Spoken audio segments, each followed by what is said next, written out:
You're listening to the Life Friendly Business Podcast. I'm your host, Erin Thomas Wong, business mentor, author, and founder of the Cocoon VIP membership, empowering women around the world to build businesses on their terms. If you want to grow and scale a business that works in harmony with your family and your life, this podcast is for you. In today's show, I'm speaking to Rebecca Newenham, the founder of Get Ahead, your virtual agency. Rebecca has grown her business to a team of 50 virtual specialists and has 10 UK franchisees under her belt and will be launching in Sydney, Australia later this month. In this interview, Rebecca shares how her upbringing inspired her to build her own business, and she shares her tips for thinking big, getting the right support, securing more ideal clients, and making sure your diary stays manageable. Hi, Rebecca. Thank you very much for joining me on the Life Friendly Business Podcast. Oh, it's so lovely to be here, Erin. I've followed you for such a long time. It's a real honour to be here. Oh, thank you. Thank you so much. That's always so lovely to hear. And I've got so much that I want to ask you today because I know that you've got so much experience and knowledge that you're going to be able to share with our listeners. So first of all, just explain why you started your own business in the first place. Yeah, very good question. So I had a corporate retail buying background, and I took a career break when I had our 3 daughters. But in the back of my mind always had been my passion for setting something up for myself. My mum, when I was growing up, and my father was a head teacher, so he was out to very sort of classic hours. And my mum set up a tutorial agency. So she was matching children that needed extra tuition with a pool of teachers that she had available to her. And she really inspired me always because it meant that, you know, she could support me at school. She was around after school, which was always really important. And I loved her model and that flexibility. So I was sort of desperate in a way to find something like that I could set up for myself. I did a year's foundation as a humanistic counselling course, but quickly realised it wasn't for me. And then I'd heard a lot about virtual support, virtual assistants. They're probably 10 years ahead of us in the States. So that suddenly sort of triggered my interest, which then led on to me doing a very sort of short, sharp course and then interpreting that into what is now my own business of Get Ahead. I love the fact that your mum was such a strong role model for you. And, you know, and I think that's one thing about the women that I work with as well, who are starting businesses after having children. You know, it's such an amazing role model for your children to show that you don't have to fit into a box. You know, we're taught at school, aren't we? Like, what career do you want to follow? And now there are so many different opportunities. And it's great that they see examples of that.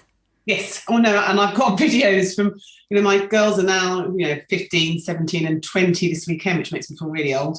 But I've got videos of my 15-year-old coming to me with exhibitions, putting a little scarf on and sort of pretending she was doing an elevator pitch. And it's hysterical. But, that's all part, they've grown up with me doing this and they're really proud of that. And actually, my 20-year-old has been running our Instagram for me for the last 18 months. And it's so lovely for me to give her, because she's doing a marketing degree, give her some practical experience and she can see the importance of what we're doing.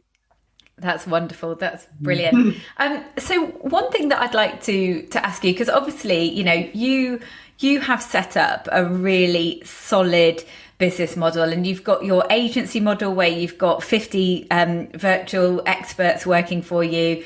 But then you've also franchised. You've got 10 franchisees now. You're launching in Sydney. My question to you is, when you first started this business, was it always the plan to make it a big business, or did you start off thinking much smaller? It was always a plan to make it bigger. I had that sort of vision. And I remember when we named the business, my husband and I spent ages, trying to think of something that didn't play on my very complicated surname, that was more generic. And I remember we said, right, Get Ahead, your virtual assistant, as we were then, because we also thought we could be Get Ahead, your something else as well. So yes, I always had a vision. I wanted it bigger than me. I didn't want to be doing the client work myself. I knew I didn't have those skill set, but I knew it had legs and could morph into something else. And that's what's been the most exciting thing, seeing how that has morphed into something bigger, but something that also holds my energy. because I can get quite bored. And I think, well, I've done that now. I want something next. And that's where the Sydney, the Australia bit's been really exciting for me, because we've obviously got a steady pattern in the UK. We're building that, but the global bit's really exciting. So, it's just interesting. It's all about where you put your energy, isn't it? Making sure that you're continually learning, but also wanting to get up in the morning to keep going. Oh yeah, I think that's one thing that I find really exciting about being a business owner, is that there is always more stuff to learn. And I know that the other side of that is that sometimes it can feel really overwhelming. But the way I see it is that there's always room for growth, and that's a really positive thing. And like you say, as people, as humans, we need to feel like we are growing in all those ways, and we need to feel inspired by our businesses, don't we? Oh no, absolutely. And I would say the role of a business coach has been huge for me. And I remember I had my first one when I was about 2 or 3 years into the business, and I sort of felt very grown up. I thought, can I really justify this? Because it was quite a lot of money out of my sort of budget. But actually, I don't think I could have done what I've done without a business coach. And actually, yesterday I had a session with a leadership coach at the moment who's amazing. And we talked about all sorts of different things. But I don't understand how I could have grown it without that external support. I love the fact that you've brought that up, because that was going to be one of my questions, because I know that there's going to be people listening to this who will feel like what you have achieved might be unachievable for them, and it might feel really daunting for them, the idea of everything that you've created.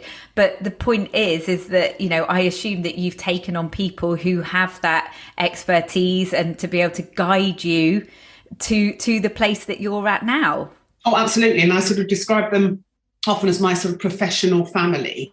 And I think at any networking event, anything you're doing, you will naturally be drawn to certain people. And I've always known that I couldn't do it alone, even down to having a couple of sessions with a speaking coach, because I've naturally done a little bit more speaking over the last few years. And if I look back to when I was at school, it was the last thing I thought I'd ever do. I couldn't bear it. So actually knowing that I needed to get my voice out there a little bit more, I invested some time with Jez Ray, who's been amazing. And that has enabled me then to have other opportunities to do things. But the coaching has been fundamental to me, but also realizing that you don't have to stay with the same coach for years and years. You want to bring people in to complement and support the development of your business at any certain time, really. Yeah, I really, really resonate with that, because I feel like, that's one thing over the years that I've been running my own businesses, is that I've been able to, gather around me experts in all different areas that have been able to help me. And I'm meeting people all the time. But also that's why I wanted to develop the Cocoon as well, because I was able to bring all these experts in to help all the other women as well. Yes. Because I think, you need to be always looking around you and and working out where you can get your next inspiration from, and the next ideas for your business. Yes, and of course we met at Bryony's Watertight conference, didn't we? Where yes, that was 2 whole days of absorbing content from other people, and I think that is really important as well. It doesn't just come one-to-one; it's going to conferences, just putting yourself out there in a slightly different arena. Absolutely. I mean, did you? In terms of investing in the business, like you say, I think, for me, I very much started off on shoestring budgets, and for years I tried to do everything myself, and I tried to do everything for free. And I know that a lot of women that I work with, that mindset about investing money when you're not earning any money is yes. a real challenge. So how you started off thinking big, which is brilliant. Did you have a budget to start with? Did you have investment? Like, how did you make this business grow to what it is today? Yes. So no, I didn't have investment at the beginning. I was there with my second-hand laptop and things, but I was in a position, my husband and I agreed that this was going to be something bigger. So we did, and I've never taken a huge amount of money out of the business. And then I've often invested in bits when I've needed to. So things like the franchise license, setting up the franchise was quite pricey. So we did invest a little bit of money in that, which was important to sort of take us to the next stage. But as I say, I think people look, I don't know, at business owners and think, oh, it's all right for you. You're running your own business. You're taking loads of cash with you. And actually, that's hardly ever the case. But for me, I was of that mindset of reinvesting every time to make it bigger. Yeah. No, that I definitely relate to that. And so obviously, how many years have you been running the business? So it's 11 this month. 11, fantastic. Yeah, so when Robin started school. And how have you managed to keep this business life friendly? Do you feel like it is a life friendly business? Oh yeah, totally. And I set it up because I wanted to empower other people to run, the franchise part of it, to be flexible, but also for our clients to be able to dip in and out of resource that otherwise might not be available to them. And our team of virtual experts, I remember when I first set the business up being in the playground and then suddenly sort of realizing that obviously there were lots of fellow parents like me that had amazing skill sets and a great experience who were struggling to get that balance. So it was quite interesting. A couple of my first virtual experts happened to be people from school that I knew. And it was lovely to see them really gaining in a confidence since perhaps not having worked for several years, but wanting to keep their skill set alive, which is really, really important. So for me, when I'm selling in the franchise opportunity, I'm selling in a flexible job that you can do between school hours, because I know you can. And it's often about the boundaries. And then for the virtual experts, the same thing. I'm saying, it doesn't matter when you're working, when you're delivering the client work, as long as it's getting done. So I know some of my team work really well in the evening and perhaps want to have a bit more flexibility in the daytime. So it is. I certainly believe it's a life-friendly business. Yeah, and I think that one thing you touched on there is a lot of these women that we all know who are highly skilled. They've held professional careers. And whether they've decided to not go back or actually it's not been viable for them to go back once they've had children, they have these amazing skills that are kind of being wasted in kind of, very low paid admin jobs. Whereas, because that's the only thing you can, if you want a flexible job to be employed, often that's what you're faced with. No, totally. Or sort of working in the supermarket. And, I get everyone needs that flexibility, but it's finding the one that keeps your brain going as well, isn't it, I think? Yeah, absolutely. So in terms of you and your life, how do you manage the business around your 3 children? Yes. So my kids are teenagers, which I remember before when they were younger thinking, it'll be all right when they're teenagers. They won't need me so much. And actually, that's not the case at all. So I think for me, it's communicating with them what I'm doing. So if I know I'm going to be away overnight, I'll make sure they understand that. So it's sort of keeping them in the loop. I've always been very good at sort of peppering my week with making sure I see some friends, doing exercise. So I sort of have a vague structure that way.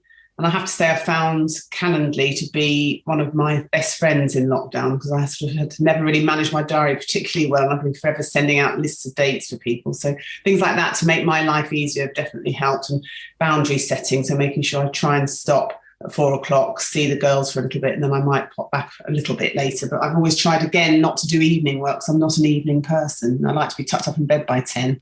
So I don't want to be doing loads of work in the evening. So I think that has played a big part as well, where I get my energy and time of day as well. And I also try not to work at weekends unless I've got something really pressing to reach a deadline or something. That's brilliant. And I'm with you on all of those things. You mentioned Calendly, which for people who don't know is where people can book in calls with you, and you can set your availability on a calendar, and it's all very smooth, and they get an automated email response confirming the appointment and reminding them of the appointment. And actually, I was speaking to a mentoring client yesterday about that, because her day was basically peppered with calls. And so, it felt very overwhelming. It felt like she didn't have time to do anything else. And so we were talking about setting her availability, so it's much tighter. So you've got like 2 hours in the morning or 3 hours where you have all your calls. And then, you've got a good few hours later on in the day to do the other stuff that you need to do. And I think that and also I really encourage people to block out what I call CEO time every week, and for me that can be all sorts of things. I mean, yes, it can be looking at finance stuff, but it can also just be giving me some headspace to think about the bigger picture stuff that's going on at the time. Yes, I like that. I'm going to have to add that to my diary. I think we can spend so much time, can't we, in responding to other people's agenda. And I know before we started this call, we were talking about my feeling sometimes of actually that my email can still dominate. 11 years on, I want to be efficient. I want to come across well. So that in turn means I should be looking at my emails and responding, which actually is ridiculous. So I am trying to get better, and I leave my phone down in my office at night time, so I don't have that upstairs. And it's just those tiny little tweaks, isn't it, that can make a big difference, I think. And it is really hard because we are so plugged in these days, with having email and social on our mobile phones and everything. And, and this idea that you might look at your email first thing in the morning and you might think, well, I know I haven't got time to respond to it, so I'm just having a look and then I'll go back to it later. But your brain is already trying to process what it's seen, even if it's just seen a snippet of the email. Like, your brain has already gone off there trying to work it out, and then you're going to be distracted. And, we really do have to put those boundaries in for ourselves, don't we? Where we're much stricter with ourselves. Like, I'm with the kids right now. I don't have time to respond properly to anything. So therefore, I will not look at my email. Yeah, no. I mean, I say that. I need to do this more myself as well. Well, I often find that, that's been in a meeting when it's face to face, and then I sort of jump in the car and then I'll sit for 5 minutes quickly checking what things have come through. And it's like, this is ridiculous, because like you say, you then become distracted. And actually being in the car, listening to a podcast is so much better for us than sort of scrabbling around trying to ring people. So yeah, I'm like you, I need to put that in practice more, I think. Yeah, it's much easier to give other people advice than do it ourselves, but we know what we should be doing. Have you had to make any difficult decisions in your business in order to keep it life friendly, in order to keep your stress levels down, that kind of thing? I think I've probably in the past grown in a confidence to say to a prospect, actually, I can't help you. Or I think in the past I would go to great lengths to try and make, a prospect inquiry become a reality. But now I'm better at thinking, actually, that doesn't really sound like it's going to be very easy, or I don't think I've got the people within the team that could do that. So therefore, it's going to mean I'm going to have to go hunting elsewhere. And that's when it can be stressful. So I think it's a confidence bit for me that I now feel I can recognise the type of clients that we can really benefit and support, and have a confidence to say, actually, I'm really sorry, we're not for you. And that's the same with my prospect franchisees. I'm much clearer now, 3 years on the profile of a perfect franchisee. I've had a handful that haven't worked out for various reasons. So I think I'm continually learning and not seeing that as a negative either. So tweaking and just realising that I'm in charge of this. I don't have to work with everyone. Not everyone's our client. And at the time it can sound quite brutal, but actually it does everyone good in the long run. That is a huge point to get to, because I think that so many people who are freelance or running their own business, it's that feast or famine, and the idea of turning down a client is absolutely terrifying. Yeah, no, it's like, what are they going to think of me? Why am I doing this? I could do with the cash, but actually you could do with the cash, but you couldn't do with the hassle. And I think that's the difference. Yeah, absolutely. And how, obviously, you look at what you've achieved on paper, and it's incredible. 10 franchisees, 50 people in your team. But how do you measure your success? Yes, good point. So I guess for me, it's often hearing it from other people. So funnily enough, Jo, who runs my Surrey office, she and I went to an exhibition, which was our sort of first face-to-face one, apart from obviously the Ribbons Festival where I saw you. But we had a stand, and I reflected afterwards that the number of people that had come up to me and said, oh, you've done so well, you've got to this point in so many years. And actually it's hearing it from other people is always rather lovely, and recognising, when people came up and spoke to me that I hadn't perhaps ever met before, that was a sort of rather nice feeling. And I was sponsoring the women's panel, so there were 5 of us on a panel. And after the panel finished, people came up and said how great it had been and various things. And I think I sort of suddenly realised that, yes, I have matured and am being recognised for my output more than perhaps I would have done in the past. Yeah, that's brilliant. For people who are listening, who are feeling like, what you've achieved is something that they would really like to do too, but they have no idea whether their business is scalable or how they would do that. What advice would you give for them? Definitely involve somebody external. So when I was looking at the franchise opportunity, I worked with a franchise consultant to sort of do a SWOT analysis, and I utilised his experience to sort of verify whether it would work or not. So I think looking, as you are a mentor to people, go perhaps to a mentor. The local enterprise hubs are great at offering free coaching and things. So it's sort of, I suppose, getting a base understanding of what you want to achieve and then finding someone to support you and just checking it over to see if it is right. I think that's probably the easiest way of doing it. But I would encourage everyone, if you're thinking of scaling, don't not look into it properly, because I think most things have a potential to be scaled, but it's utilising the resource of someone external to support you in that process, I think, is critical. I think it's really good to recognise that you don't know what you don't know. Yes, and, it's tricky. And for me, it was actually I won a business strategy session on this kind of Christmas online raffle thing that they were doing, and I had this business strategy, and at that point, with my business back then, Making Mumpreneurs, I had basically set it up as an online community, and I was hoping to make money through affiliate marketing. And for any of you who've done affiliate marketing, it's a lot harder than it looks, and you also need to be very savvy about who you decide to promote. But it was actually that meeting with her that I said, I've got all this community, and but I need to make this into a proper business because I'm not making any money. And it was her that said, you need to make it into a membership. And before that time, I'd never heard of paid memberships. I didn't, so that was like an absolutely pivotal moment. And if I hadn't had that conversation with an external person, maybe I would have learned about it myself in the years to come. But that moved me forward leaps and bounds. Oh, how interesting. Yeah, it's often a pivotal, isn't it? So for me, with the franchise, we were exhibiting at Bristol at a General Business Expo, and I won, very much like you, an opportunity to speak to the guy that then turned out to be my franchise consultant, because I met him and he said, why aren't you making it into a franchise? And I said, because I've always heard very negative sort of connotations around the greedy franchisor, but that led us to doing what we're doing. So you're right, it's just odd little bits can be a real changing point for you, can't they? Yeah, definitely. So picking your brains now for a bit more advice on, for the kind of model that you run, this agency model, you must need to teach your franchisees how to get more clients. So what have you found most effective to get the word out there about your services? Yes. So two things: networking.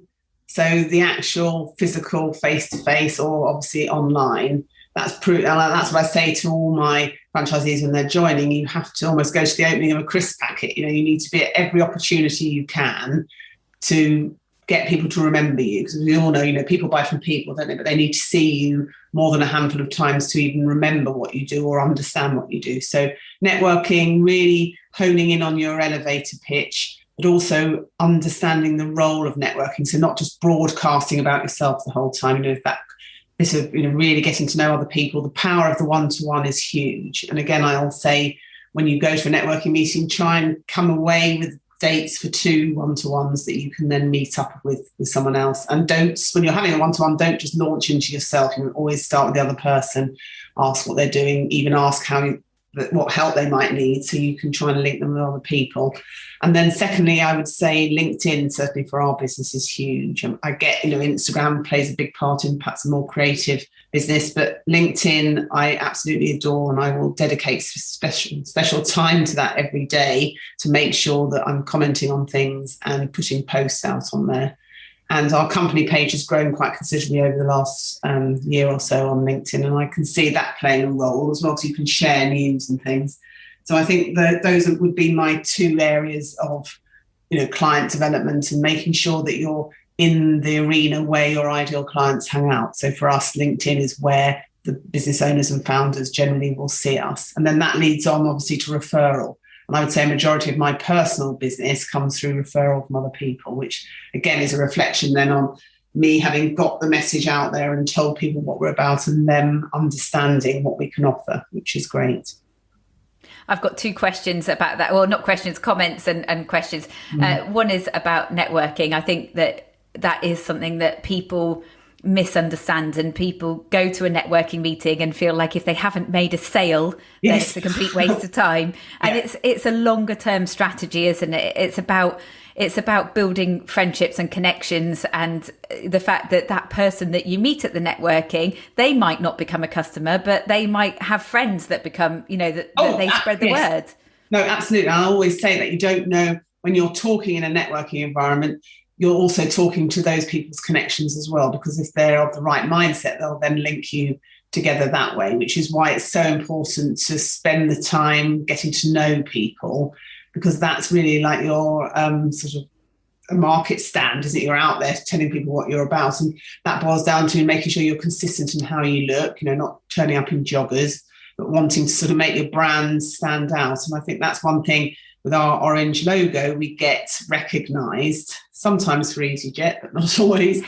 And those, in the networking arena, people will recognise us. And I'm all about the leopard print and printed dresses. So Joe and I at our exhibition last week, all different patterns, but we sort of had our brand bit out there. And I think people appreciate that as well, that you're consistent. And that boils down to, if you're just setting your business up, branding is critical. And I know I'm passionate about it because I was a retail buyer before, but I think it's always worth spending some time on your branding. And obviously it can change over time as as your business model perhaps morphs into something else, but it is important to look the part as well as your brand. Yeah, and great point as well, that businesses do evolve over time, and we have to keep checking that our branding and our messaging is moving along with that as well. Yeah, no, absolutely. So we're coming to the end of the interview now, and I'd love to hear what kind of advice you would give our listeners who are trying to build and scale their business, but they're struggling to fit everything in around family life as well. So what advice would you give them to keep that balance? I would say don't get in a panic about it. Things evolve, don't they? But also be, like we'd spoken about earlier, be very disciplined with your diary. So perhaps think, well, I haven't got the kids at this time, so I'm going to give myself 2 hours of breathing space and do some planning on this day, and probably take ownership of your diary more. And then that'll make you feel that you've actually got some control rather than being too responsive to other people's agendas. So I would list all the things that you want to achieve that week, like networking, prospect calls, various things, and then actually allocate time. And I found one of my previous coaches helped me with a sort of a daily calendar whereby I would look ahead of time and think, well, at 11 o'clock, I'm going to spend some time on social media, and literally list that down on a calendar. And then at 2 o'clock, I'm going to make this call to a particular person. So then at least you're not just going with the flow. You've actually got some control and you can tick that off. And then at the end of each day, look at your diary for the next day, plan again where you want to spend specific time. So perhaps you're doing a presentation and you need to do some research for that. So list out all the different tasks that are involved in your to-do list for the week, and then allocate them to this sort of the daily calendar. And then I think you'll come away at the end of the day feeling you've actually achieved some things, but very importantly, put in time for you, whether it's an exercise class or something, and also time for your family. So then you all feel like you've got a bit of a balance. But I think planning ahead at the beginning of the week is useful, and then reflecting back and capturing anything that you need to do the following day is also helpful. Definitely. And I think that whole idea of taking ownership of your diary, that's a real nugget there, because that's how we can do things on our own terms. You have to take back the power and, make sure that you're scheduling in, like you say, not just the work stuff, but also the downtime and the exercise class, and really kind of set those boundaries. Because when you're working at home as well, it's so easy for work and life to merge into one. And I mean, obviously, we are one person and we have to take a holistic approach, but, we do have to set the boundaries for ourselves. Like, on a Friday, I'm going to finish work at 2 o'clock, and that's what I'm going to do every week. And then we have to stick to it. Yes, and make it a habit, don't we? I think is the important thing. And then if something goes wrong, just recognise that and move on. Don't harbour and overthink things as well, because I've certainly done that in the past and it gets us nowhere. Absolutely. And what's coming next for you? Well, I'm going to be exhibiting at the International Franchise Show at Excel in London. So that's sort of not hanging over me, but I understand now what I'm going to do there. I just need to write my seminar speech. So I'm doing a half-an-hour seminar speech on finding the right franchise for you, which will be good. And then I'm quite involved with the British Franchise Association. So I got accepted into their membership earlier this year. So they've got quite a few events coming up. So yeah, no, full on. And I think I hadn't anticipated quite how tiring the face-to-face bit is, having done a couple of face-to-face events recently. So I'm just mindful of that a little bit. And funnily enough, I'm going this afternoon to Southampton we're going to be exhibiting at the Hampshire Business Show in about a month. And I've got to go for a pre-exhibition meeting. And normally I'd jump in the car and race down there, but I'm actually going to get the train. So I'm indulging in a bit of me time. So I've got my to-do list with me. But I think it's about being a bit grown up and acknowledging that, isn't it? Where we get our energy and where our energy is taken away. So I thought I'd rather get the train on a Friday afternoon than sit in traffic for ages. Yeah, and I think, after 18 months of doing lots of stuff on Zoom and over the phone, I totally agree. Doing in-person stuff, it's an adjustment again. And it does, you feel your energy being used up in a different way. Yes. Yeah. Yeah, no, totally. And I just want to say as well about the British Franchise Association, because my first business was a franchise of small print fingerprint jewellery. Oh, and when we haven't really kind of had a chance to chat about that, but I was just going to say that, my first port of call was to go to the British Franchise Association and understand what a franchise was. And I actually did a day course in what it meant to be a franchisee, and and absolutely was looking at whether this franchise was listed on their recommended franchises. So that's amazing that you have got that affiliation with them as well, and it's definitely somewhere that I would recommend people look if they're interested in franchises. Yes, no, absolutely. Yeah, no, brilliant. Thank you. So where can people find out more about you? Well, I've got my website, so that's getaheadva.com. I'm on LinkedIn, so I'd love to be connected with anyone that's just interested in a chat anytime. So that's just Rebecca Newenham. And then I'm on the usual Instagram and good old noisy Twitter, which really isn't one of my favourites, but you have to be on there, don't you? But to connect with me on LinkedIn would be great, and also look at our website. Wonderful. And one last question for you. So if you could go back and speak to Rebecca when she very first started this business, what would you tell yourself? I would say take each day at a time.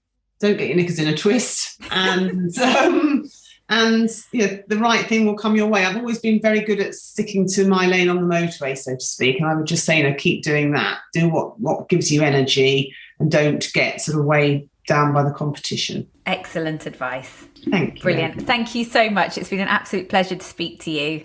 Oh, thanks for having me on.